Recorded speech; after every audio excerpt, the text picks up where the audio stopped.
নমস্কাৰ শ্বেয়াৰ মাৰ্কেটৰ মুখ্য বাতৰিলৈ স্বাগতম জনাইছোঁ। বাতৰি আজি আমি আৰম্ভ কৰিম ইউএছ মাৰ্কেটৰ পৰা, গ্লোবেল মাৰ্কেটৰ পৰা। কাৰণ আমাৰ মাৰ্কেট জানিবলৈ হ'লে ফ্ৰাইডে ট্ৰেডিং ছেশ্যনত গ্লোবেল মাৰ্কেট কেনেকুৱা স্থিতিত আছিল। গ্লোবেল মাৰ্কেটৰ ভিতৰত মেইনলি আমি ইউএছ আৰু এছিয়ান বজাৰে চাওঁ। চ' ইউএছ মাৰ্কেটটো অলপ ভাল পাৰফৰ্ম কৰিছে, অলপমান মানে পজিটিভ মোমেণ্টাম দেখাইছে। কাৰণ ইউএছে এক্সপেক্ট কৰি আছে যে ডিচেম্বৰত এটা ৰেড কাৰ্ড হ'ব। 70% মানুহে ভাবিছে যে ইউএছত এতিয়া ৰেড কাৰ্ড হোৱাৰ চান্স আছে, মানে ডিচেম্বৰত হয়তো ৰেড কাৰ্ড হ'ব। আৰু ইউএছৰ মানে যোনটো ফেডাৰেল প্ৰেজিডেণ্ট, তেখেতৰ মতে ৰেড কাৰ্ড এটা হ'ব লাগে, নিউট্ৰেল ষ্টান্স কৈছে। গতিকে ৰেড কাৰ্ডৰ আশাত ইউএছ মাৰ্কেট অলপমান পজিটিভ হৈছে, ভালেখিনি পজিটিভ হৈছে। নেছডাক প্ৰায় 1% মান ওপৰত গৈ পেলাই বন্ধ হৈছে, ডাও জোনছো প্ৰায় 1% বুলিয়ে ক'ব পাৰে।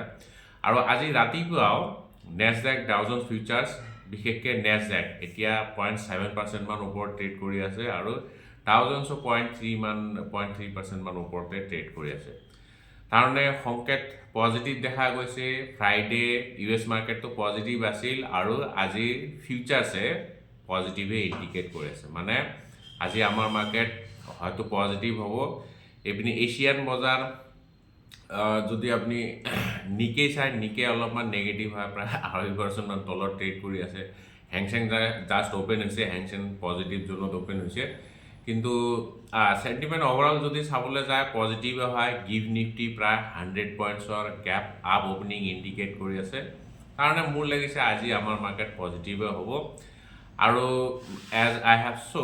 মানে ছেড ডেট নিফটি যেতিয়ালৈকে 26,000 লেভেল হোল্ড কৰি আছে তেতিয়ালৈকে একো চিন্তা কৰিবলগীয়া নাই।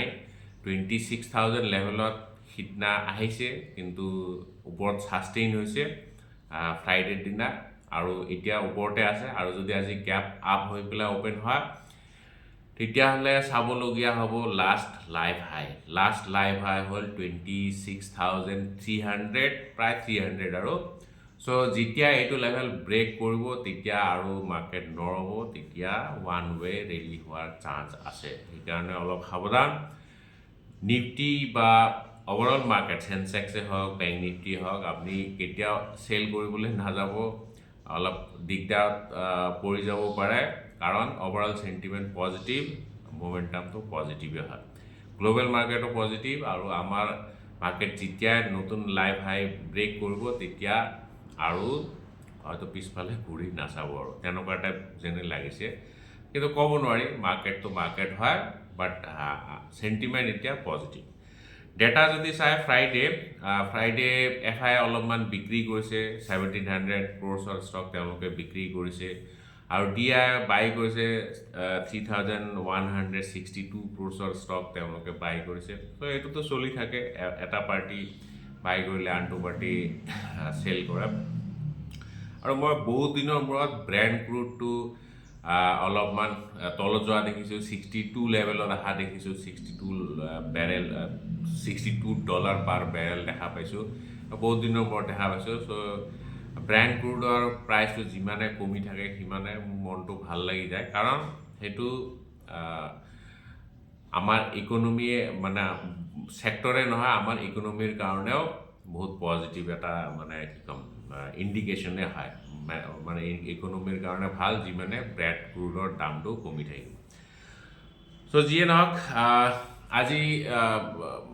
নেক্সট যোনটো চেনছেক্সৰ হেৰি হ'ব, কি কয় ফেৰবদল, মানে ৰিশ্বাফল। আৰু ৰিশ্বাফলত ইণ্টাৰগ্লোব এভিয়েশ্যন এণ্ট্ৰি কৰিবলৈ গৈ আছে, আৰু টাটা মটৰ্ছ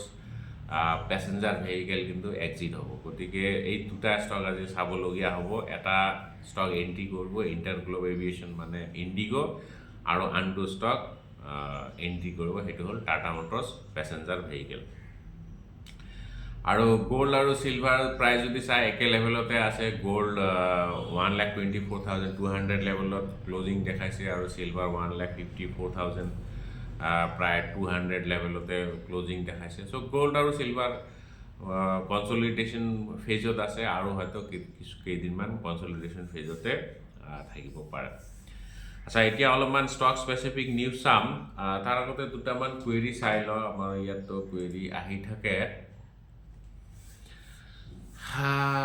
দিগন্ত ডেকা গুড মৰ্ণিং ছাৰ টাটা মটৰ্ছৰ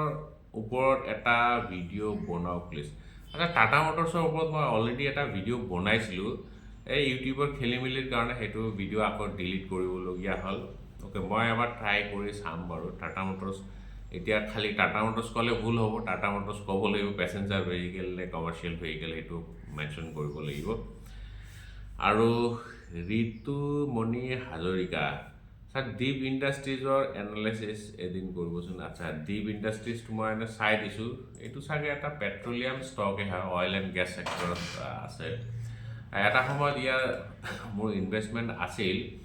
কিন্তু এতিয়া নাই মই ওলালোঁ হ'ল 2 বছৰ 2.5 বছৰমান আগতে চাগে ওলাইছোঁ মই ভাল পাৰফৰ্ম কৰিছিলে আৰু মোটামুটি ভাল পইচা বনাইছিলে কিন্তু এতিয়া চাব লাগিব দীপ ইণ্ডাষ্ট্ৰিজটো এবাৰ মই চাই দিছোঁ DWP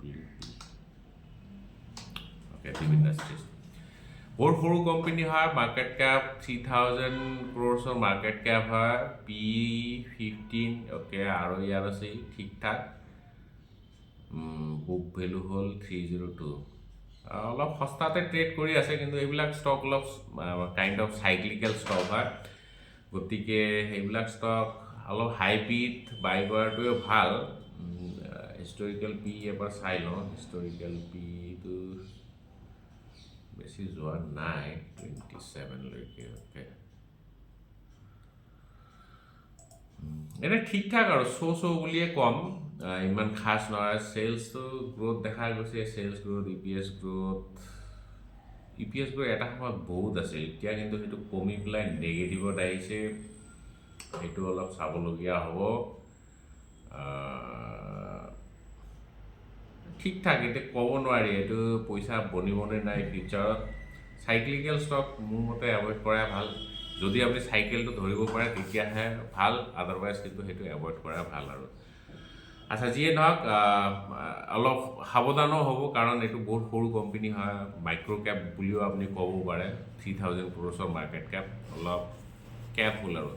আচ্ছা যিয়ে নহওক এতিয়া অলপ ষ্টক স্পেচিফিক নিউজ চাওঁ আচ্ছা TCS আজি চাব লাগিব একচুৱেলি টাটা গ্ৰুপটোৱে চাব লাগিব টাটা গ্ৰুপৰ কেইটামান কোম্পানী আজি ফ'কাছত থাকিব TCS ফ'কাছত থাকিব কাৰণ US কোৰ্টে ফাইন লগাইছে 1740 ক্ৰ'ৰ্ছৰ এটা ফাইন লগাইছে DCS ট্ৰেড চিক্ৰেটৰ ওপৰত সেইটো একজেক্টলি কি হয় মই নাজানো কিন্তু এটা মোটামুটি ডাঙৰ ফাইন লগাইছে এলিগেশ্যন এটা লগাইছে গতিকে TCS আজি ফ'কাছত থাকিব আৰু Tata Power positive news Tata Power Tata গ্ৰুপৰে আৰু এটা ষ্টক টাটা পাৱাৰ ফ'কাছত থাকিব কাৰণ ড্ৰাগ গ্ৰীণ এনাৰ্জি কৰ্পৰেশ্যনৰ লগত DGPC জইণ্টলি এটা ভেঞ্চাৰ ষ্টাৰ্ট কৰিছে 1125 মেগাৱাটৰ হাইড্ৰ' পাৱাৰ প্ৰজেক্ট এটা বনাব ভূটানত এইটো ভূটানৰ কাৰণে ছেকেণ্ড লাৰ্জেষ্ট হাইড্ৰ' পাৱাৰ প্ৰজেক্ট হ'ব গতিকে এইটো ষ্টক আজি ফ'কাছত থাকিব টাটা পাৱাৰ আৰু ইয়াতে জইণ্ট ভেঞ্চাৰটোত DGPC মানে ড্ৰাগ গ্ৰীণ পাৱাৰ কৰ্পৰেশ্যনৰ 60% ষ্টেক হোল্ডিং থাকিব আৰু টাটা পাৱাৰ্ছৰ 40% আৰু যোনটো প্ৰজেক্ট বনাবলৈ গৈ আছে মোটামুটি ডাঙৰ প্ৰজেক্ট সেইটো 13,100 ক্ৰ'ৰ্ছৰ এটা প্ৰজেক্ট গতিকে এইটো টাইম লাগিব কিন্তু টাটা পাৱাৰ্ছ আজি ফ'কাছত থাকিব লং টাৰ্মৰ কাৰণে Tata powers positive Tata chemical capex কৰিবলৈ গৈ আছে কেপিটেল এক্সপেণ্ডিচাৰ কৰিবলৈ গৈ আছে তেওঁলোকৰ দুটা প্লাণ্টত মানে এক্সপানশ্যন কৰিবলৈ গৈ আছে এটা 135 ক্ৰ'ৰ্ছৰ কেপেক্স কৰিব আৰু কেপেক্সৰ মেইন উদ্দেশ্য হ'ল dance soda S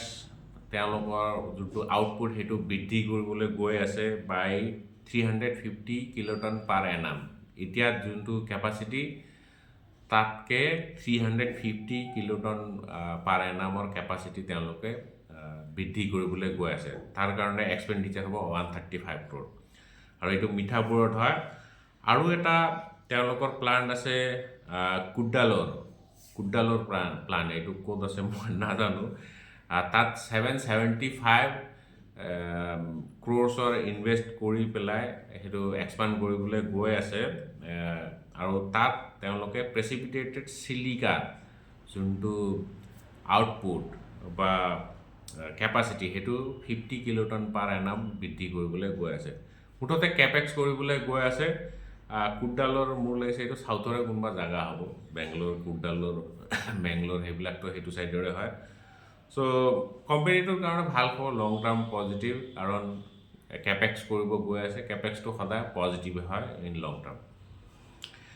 Nitco farmer US FDA inspection হৈছে তেওঁলোকৰ এটা প্লাণ্টত মানালী API ইউনিটত তাত তেওঁলোকে 7টা অবজাৰভেশ্যন পাইছে আৰু কিন্তু কোম্পানীয়ে ৰিপ্লাই দিছে যে তেওঁলোকে কনফিডেন্ট যে তেওঁলোকৰ মানে যোনখিনি অবজাৰভেশ্যন সেইখিনি এড্ৰেছ কৰিবলৈ সক্ষম হ'ব তো কোম্পানীটোৰ কাৰণে যিয়ে নহওক অবজাৰভেশ্যন পাইছে মানে এইটো নেগেটিভ নিউজে হয় চ' আজি নেটকো ফাৰ্মাৰ ফ'কাছত থাকিব HG ইনফ্ৰা এটা অৰ্ডাৰ ৰিচিভ কৰিছে এইটো এটা এগেইন জইণ্ট ভেঞ্চাৰে হ'ব joint venture with Kalpataru Project International Limited তাৰ লগত জইণ্ট ভেঞ্চাৰ 1415 ক্ৰ'ৰ্ছৰ এটা মেট্ৰ' প্ৰজেক্ট পাইছে এইটো থানেত হ'ব জইণ্ট ভেঞ্চাৰটোত এগেইন HG ইনফ্ৰাৰ ষ্টেক থাকিব 40% কল্পতৰু প্ৰজেক্টছৰ থাকিব 60% ষ্টেক মানে হিস্সেদাৰী আৰু এই প্ৰজেক্টটো মেইনলি তেওঁলোকে এটা 20.5 কিলোমিটাৰ এলিভেটেড ভায়াটাক বনাবলৈ গৈ আছে মেইনলি মেট্ৰ' প্ৰজেক্টে হয় আৰু তো তাৰ কাৰণে ডিজাইন কওক বা যোনবিলাক ষ্টপেজ থাকে আৰু মেট্ৰ'ৰ সেইবিলাক প্লাছ এপ্ৰ'চ